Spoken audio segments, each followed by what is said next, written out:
Hey, greetings, everybody, and welcome to Death Studio.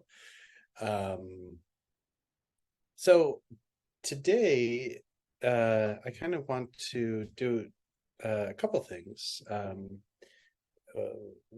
very, very dear teacher of mine died last week on Tuesday of last week, and um, it's been just a rich time. It's been there's been a lot of people. So Lama Tsering Wangdu Rinpoche died, and Faith, he lived like probably like 10 minutes away from you guys, or 12 minutes from you guys. Um, and so I want to talk a little bit about like the death of teachers, and then I want to play an audio clip that a friend of mine sent me on WhatsApp that is a little clip of Eric Pemakunzong describing this encounter between Lama Wangdu and Tuko Urgent. And it's really kind of fascinating. And it's also maybe a miracle happens too. So it's pretty great. So this, and actually there's actually a little bit of Toko Urgent, like Eric Pemakunzong sharing this premonition that Toko Urgent has of his own death, which ends up, he ends up dying a couple of days after he has this kind of premonition. And then I figured, because Lama Wangdu was a Chu master, that we could do the Yutuk Ninte Kusali Chu together. It's such a lovely form of Chu. It's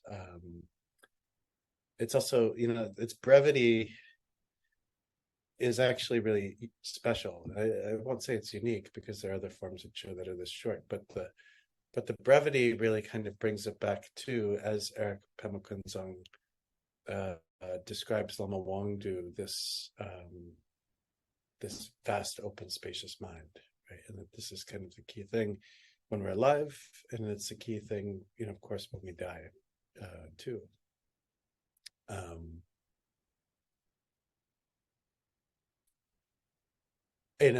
it's interesting. Like I've talked with a lot of people, been in touch with a lot of people since Lama Wangdu died, including Lama Rod, who he and I interacted a number of times with Lama Wangdu at the same time. Um, some really great, funny, hilarious times. Lama Wangdu, had a kind of wicked sense of humor, and Rod has a wicked sense of humor, and a lot of good laughing happening. But everybody I met said, I met with, including Lama Rod, that like, while this wasn't a teacher that I was always around, it felt like they were one of my primary teachers. And everybody who said that also said, and I feel this way too, this kind of, feeling this experience of joy that they've passed, and they're like in Dharmakaya, right? They're the vast, open freedom.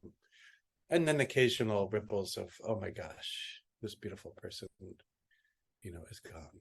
And, not that it's specifically terrible for me, but we could say it's terrible for the world, when somebody really special has moved on. And it's okay to feel that. And I think this is the other thing. Like I've been like a finely crafted cocktail on a hot day, hot, humid day. I've been like slowly imbibing, some of the just all of the ripples and the depth and the changes in experience in this. And um, so I'm doing this actually, some some of this is for me to continue to process this, and then also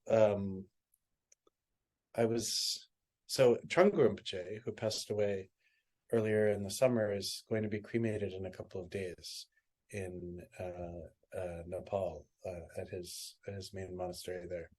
And another one of my teachers, Gelsa Rinpoche, has come from Sikkim, and he just I think it looks like he got there today, and the big kind of pre-cremation ceremonies have begun, and they're incredible. I've been kind of sharing them on Facebook, just sharing their page. And I was looking at some actually just before this started, and Gelsa Rinpoche's health has always been a little complicated. He had, probably still does, had diabetes, high blood pressure, all of these things, and his health was, middling when I became a student of his. And some of my becoming a student of his meant bringing blood pressure monitors and blood sugar monitors and all this stuff every time I would come see him.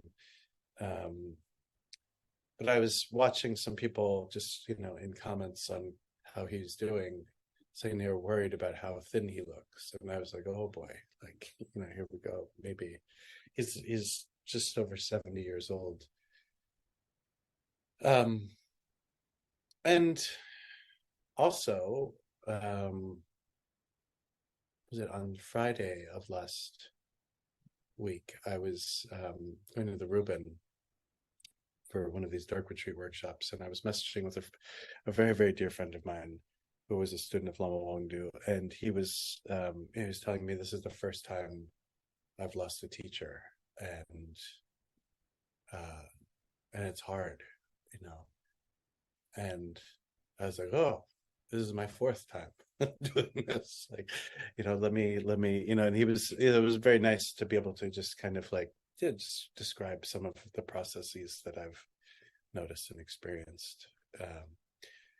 The one thing I've noticed and experienced in all of these is, the deaths and kind of understanding them and making sense of them, feeling into the entirety of it all, is the richness of it. And this is going to sound a little corny, but in the first Star Wars movie, there's this scene where Obi-Wan Kenobi and Darth Vader are like, right at the end, they're like fighting. And Obi-Wan Kenobi's like, if you kill me, you're only going to make me stronger. And he looks at Luke Skywalker, right? And to make eye contact, as if to say, like, now learn from my death. And then, and he, and my root teacher kind of did the same thing, like where she didn't hide any of her death process, her decline. There's never any expression of shame in that, and that kind of vulnerability. And as a result, and she made a very big point of saying, I'm intentionally doing this because you need to learn this. And so we all need to learn this, because we will invariably, many, many times over, experience great loss, and the loss of teachers. And while there's a part of us that really kind of wants to go global and make it, a terribly dramatic thing, I can definitely say that with every teacher of mine who has passed, I've learned about what part of them and what part of the relationship lasts forever. Right. And then, what kind of conventional relative sense, changes, sometimes dramatically, but there's always like some kind of hard essence quality that lasts. And so I wanted to kind of bring this to everybody today. So I think everybody's muted, so this should work. So I'm going to just try playing this, and just let me know if this does not sound good. Eric Pemakun's like, I actually never heard him speak until I heard this, and I had no idea it was him. His accent he almost has a Tibetan accent, which I guess makes sense. But so I'm going to play this now. It's just a clip, so. I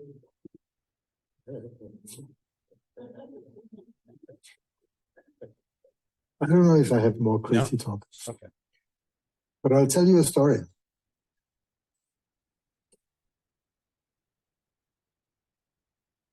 Tulku Wajin, my main teacher, was a very humble man and would never admit to performing miracles or having clairvoyant powers or anything. Never admit that. But one time, and the reason why I bring this up is that yesterday, a great teacher who gave the teachings of Che, where you sing and play the drum and have expansive mind, and that does not hold on to anything. He taught that so many places in the world. Yesterday he passed away. His name was Lama Wangdu. And then I remembered one story when he, many, many years ago, came to receive an empowerment from Tulku Wajin Rinpoche. And just before that, he had had a stroke and was paralyzed half of his body. So he was carried up to Nagi Gompa, and we requested one empowerment. I don't know which one it was, but let's just say it was Che empowerment. He had students with him, and there were other lamas who had gathered there for this occasion. Tulku Wajin had a particular lineage of Che with 100 empowerments, and which is the lineage of a female master, magic single mother, Labdran. And Lama Wangdu was brought in and supported. He could only walk on one leg, and the other was crippled. So when it came to the end of the empowerment for carrying around the nectar to everybody to be handed out, Tulku Wajin looked at it and said, "You have to carry this around for everyone." But he said, "Sorry, I only have one arm." And the other people around, he said, "You can't ask him that. He cannot. It would be embarrassing." Tulku Wajin said, "You don't have the karma to be crippled. So stop the nonsense. You can, and you will do it now, I'm telling you."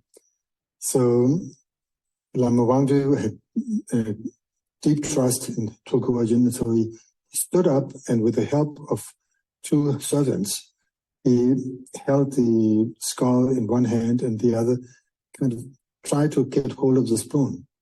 And then people helped him to do it.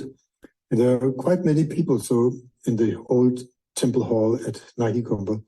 So as he walked around, his other leg straightened out, his hand began to work, his face that was hanging kind of straightened out. And then when he had arrived back to Tulku Wajin to give it back, it looked completely normal. Tulku Wajin never mentioned it with a single word.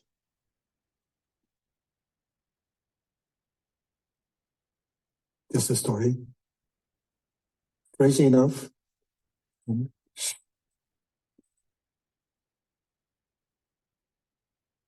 One day he told me, reading other people's minds is not that difficult. You just look, and then you see, just like as in a mirror, whatever appears in their mind is just like looking in a mirror. I said, yes. I don't see anything. And then he just looked out the window and never talked about it again.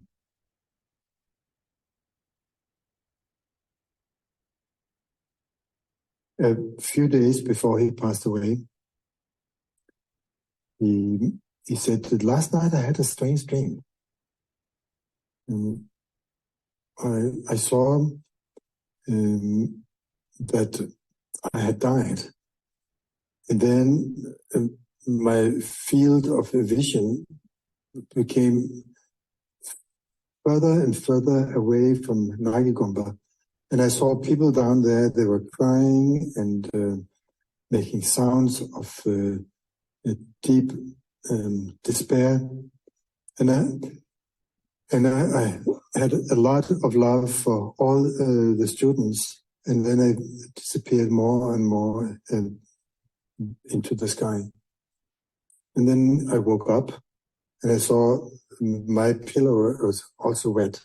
I had also cried out of compassion and love. And then a few days after he passed away, it was exactly like that. People outside Nagikumba in big groups crying, and not just a little bit of crying. There were some people from Manang. They were singing a song of despair, of grief, which is to the from their local area, and it's deeply moving.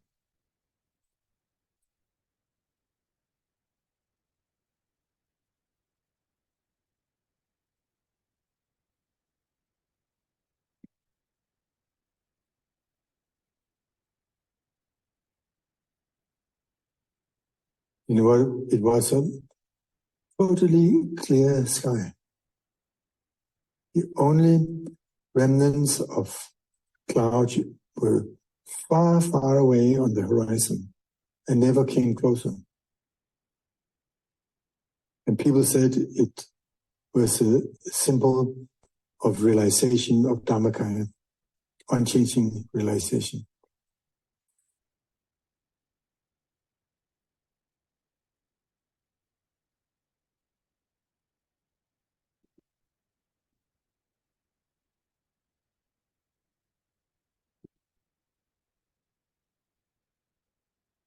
So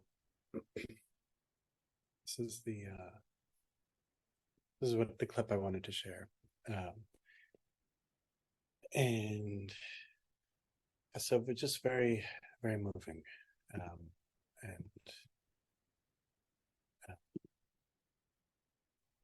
simple. And even the story of Tulku Urgent, like if there's so there's this book called As It Is. There are 2 volumes. If you ever get a chance to come across it, or if you really want to buy a book that just one of these ones that you will come back to over and over again. His clarity and really simplicity is just stunning.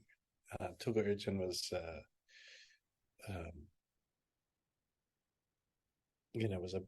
just like Lama Wangdu, one of the masters of this kind of previous generation, and also the father of Mingyur Rinpoche, Choklung Rinpoche,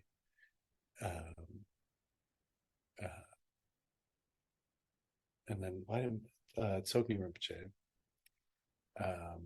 the grandfather of Pakchuk Rinpoche, and then just absolutely, the family is so super blessed. So I just wanted to share this because there's sometimes within the context of Dharma practice, death is such a big part of it, and an important thing to begin to become familiar with, comfortable with, and begin to practice towards. Then it can be a little odd sometimes, the way that we turn it into something that we need to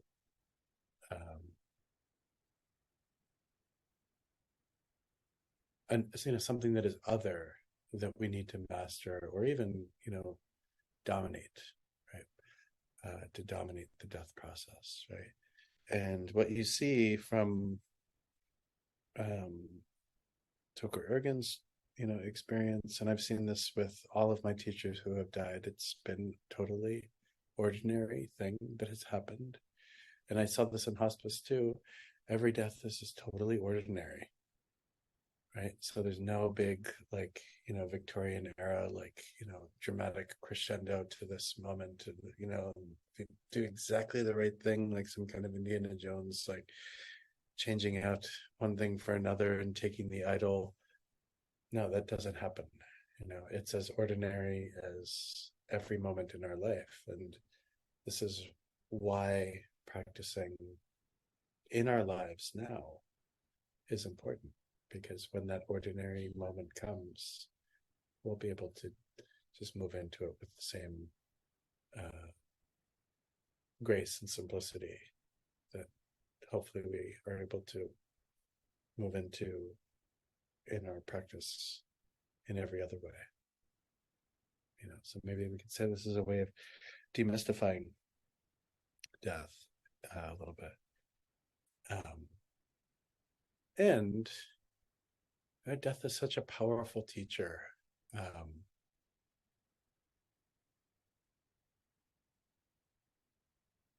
I went to Heart Island this morning, and these days when I do that is just so beautiful, because I get to be there with a lot of death. I made it a point to lay down, on the cold ground near the plots in the early 80s, late 70s, early 80s, and just lay and let the cold come in. Actually, Tibetan doctors wouldn't like this, but let the cold come into my body and just feel this, right? And, to lay on top of the bodies of hundreds and hundreds of people and just connect, ground into that. Right? And one of the reasons why this is important to me is because it helps me to not waste my life, right? Because I can appreciate the inevitability of my death. And not that, well, I mean, I'm 48, so I'm not going to live to 100. That's for certain, right? So it's at least half over, right? Probably more than half over. And so just keeping, for me, contemplating this means let me do the rest as well as possible. Right? Some of this first part I did somewhat well, and some parts I did very poorly. Right? And everybody could say that, I think, to some extent, right? Where we're not as graceful as we could have been, and all this kind of stuff. But really just the inevitability of that. And then when that's really, filled into, like, sunken into our bones, this becomes the great way of connecting with everybody, because this is everybody's situation. Right? It doesn't matter what class we are, or level of education, or the way we present, or anything. Every single person is we share this with everybody. So there's that, and then really in honor of Lama Wangdu, I've just been feeling a lot of Che and a lot of Shije things, and so I figured we could do this Che practice a few times, maybe 3 times. And at the end, it ends on the syllable. I'll put the text up in a sec. Ends on and after this, we can just rest into open awareness. And the way I would like to do this is to do this in both English and transliterized Tibetan, beginning with English. Right? Oh, yes. Would you be willing to just share a little bit about the relationship between um, Shije and Padampa Sangye and the Nyingma tradition, if there is Oh, anything to say. yeah, yeah. That's purely just greed and curiosity on my part. Oh, So, yeah. Sure. Totally. Yeah, no, and sorry for not checking in about questions.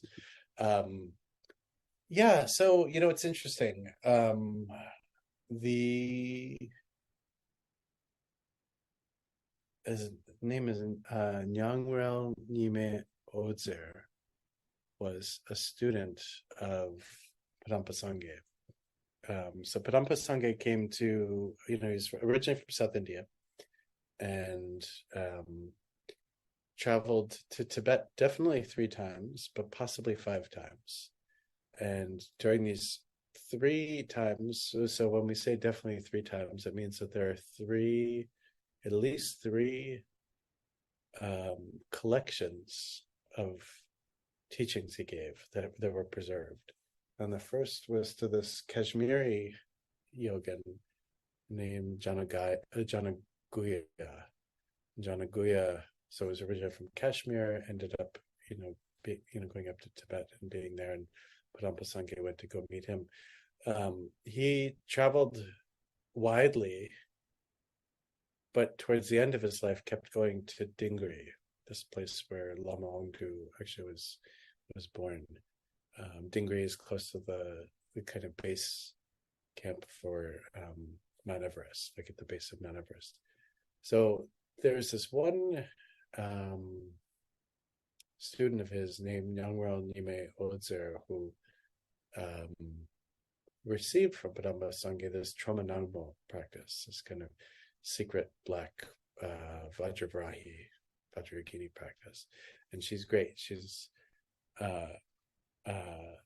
black, she's ferocious, she wears a tiger skin skirt. So she's got all of the kind of attributes, more or less, of Vajravarahi, except she has all this like her energy is much more intense and very sudden and fast, and it's kind of this, almost to say that she represents this like fast cut into the experience of non-duality, and may have a little bit of a there may be this kind of like connective tissue connecting her to Kali, and this kind of wrathful mother kind of practices. You found it in India at the time. And Padampa Sangye, most likely, along with the other Mahasiddhas of that era and earlier ones, are known to have practiced both Shakta Tantra and also, Buddhist Tantra.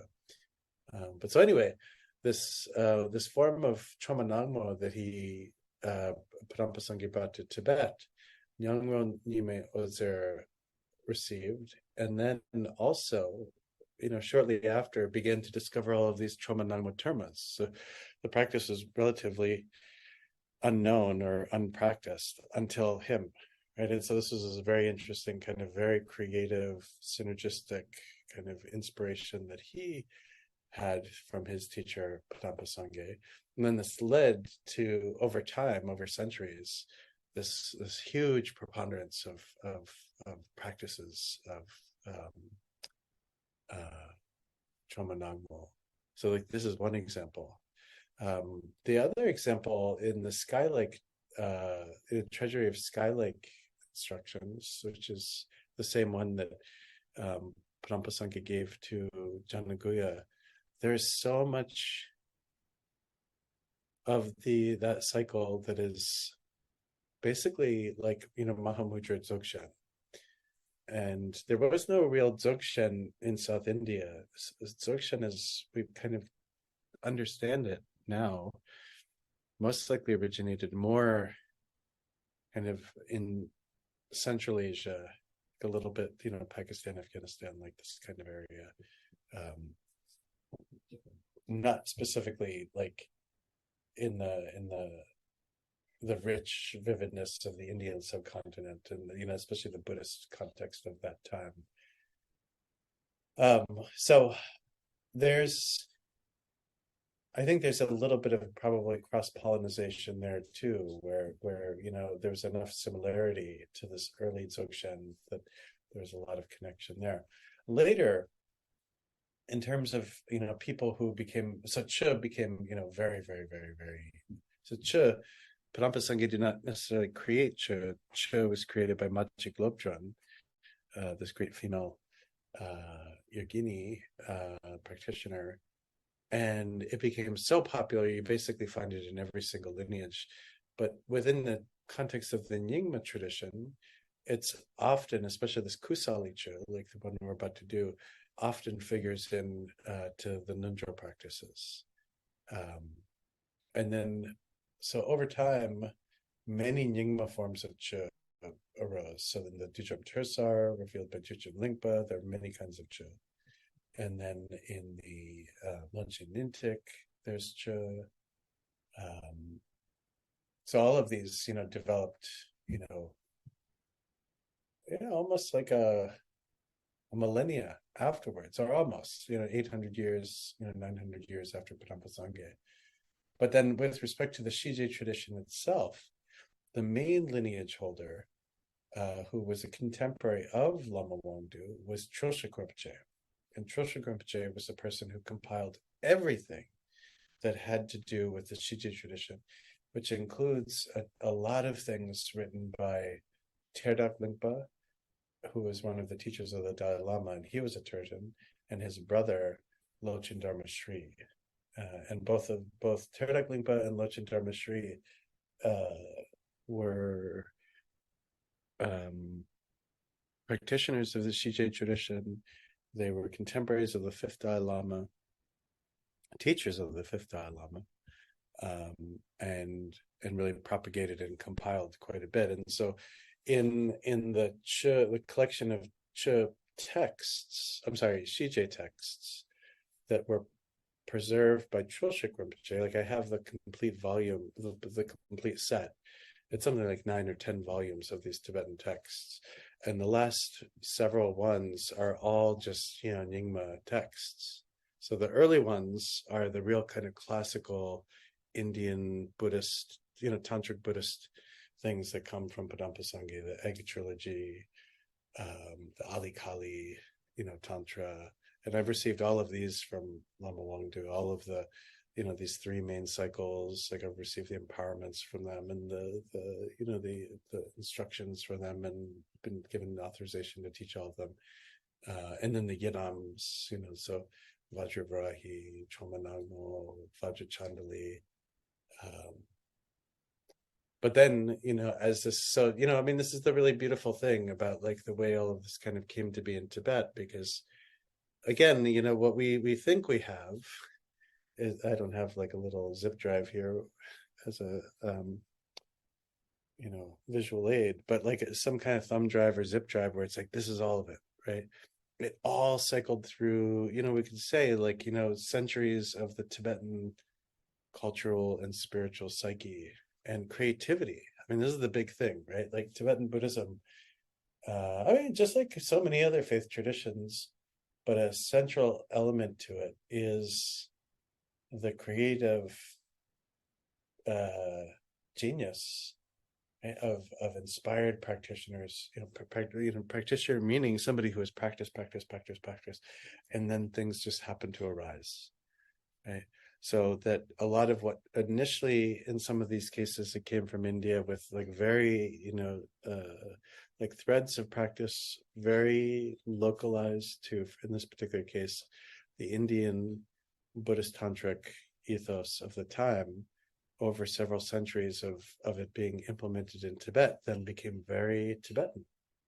So even in like another good example of this is in the Tsogli Rinchen Trengwa, there's a very big collection of Che material that the third Karmapa in 12th century compiled. You have all of the protector deities, most of whom are ancient Tibetan protectors, including some of these old ones that are like, pre-Buddhist, quite interesting, figures, the way they're described, many of them are also kind of, Tibetan culture, right, is like in one particular way, especially early Tibetan culture, very much kind of like warrior culture, right? And so a lot of these early protectors are these figures, riding horses. They have these javelins. They have, interesting like crystal headdresses. The stuff that you're like, wow, you know, just very, very, very unique and specific. So anyway, why I bring this up is just because the tradition is not static. It's constantly morphing and growing and morphing and growing. So much so that some of these terma traditions where there's so in the Dujam Tersa, there's this trauma nagmo cycle, which has its own nundro, and then this there's a simple trauma which I've received instructions on and practice empowerment on practice. Then there's a very long one, but this Dijam Lingpa did not live that long ago, so this is still going, and may it continue to go wherever we live, right? If we live in Canada, may it be in Canada. If we live in the US, may it be in the US. If we live in Europe, may it be in Europe. If we live in Central America, South America, wherever, right? Like, may it continue to kind of move through us, because this is what it has historically done. So is that helpful, Eric? Yeah. Cool. Good. Yeah. Yeah. So so let's put the text up and make sure.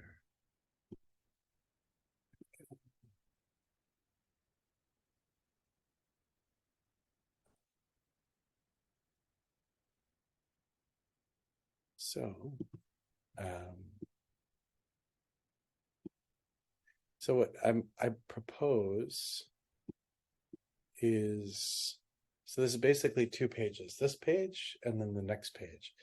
And so I'm just describing this so that everybody kind of has the run of show, so that we know what's going on. So what I would like to do is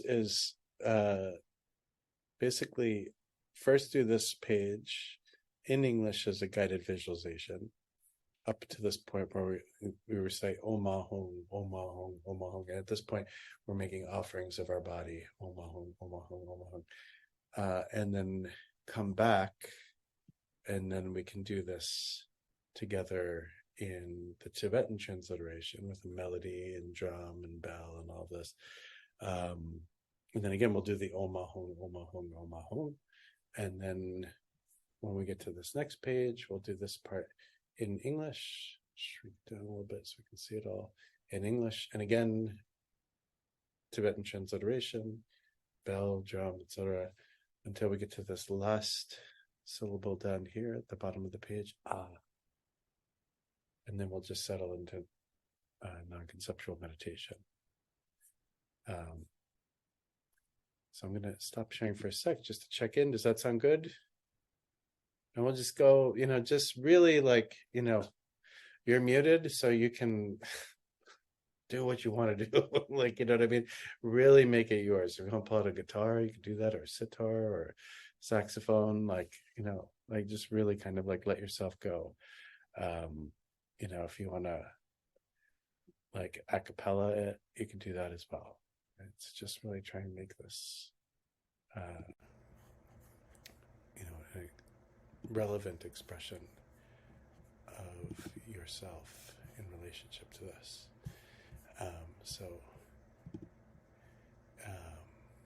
So as the English part, take a moment to get as comfortable as you need. You can turn your camera off. I can't see anyone anyway. So whatever you like. And allow your body to position itself in a very relaxed way, settling with ease. Let your breath settle with ease. And try to settle your mind with ease. And in the kind of fitting relationship to Cho, you can imagine, if it feels comfortable, that you're in this charnel ground, this place of practice, where we are practicing through the attachment towards our body, attachment to self, and all of the intensity that comes with this.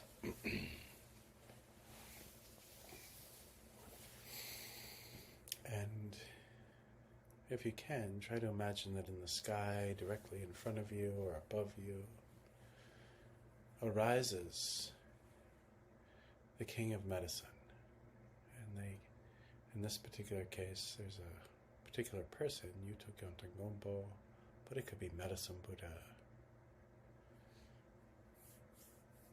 But you can also bring all of your teachers to this, all of the Buddhas, Bodhisattvas, Dharma protectors.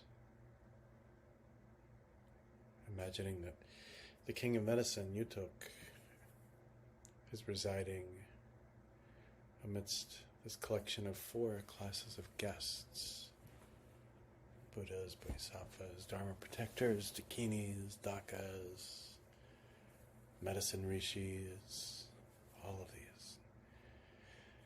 And they appear like this massive gathered clouds, just this billowing kind of arrangement of so many different beings.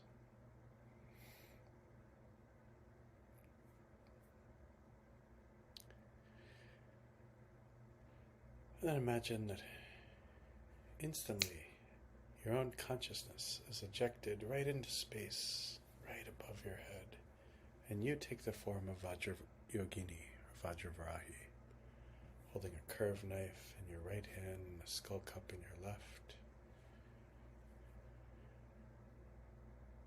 And your body is directly below you. Imagine that with the curved knife, or Drigog, you, in the form of Vajrayogini, cut open the skull of your own corpse,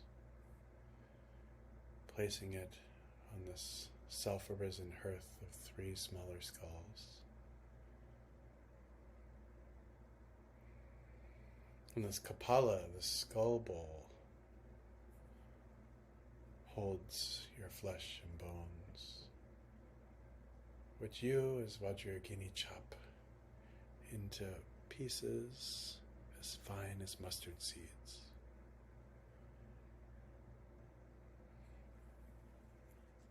And through the union of wind and fire, the contents of this Kapala, or skull cup, become an inexhaustible ocean of nectar. And this nectar has every single beneficial quality. And so this soupy mixture of your flesh and bones and blood and synaptic fluid and hair and organs becomes this beneficial nectar that fills the breadth of space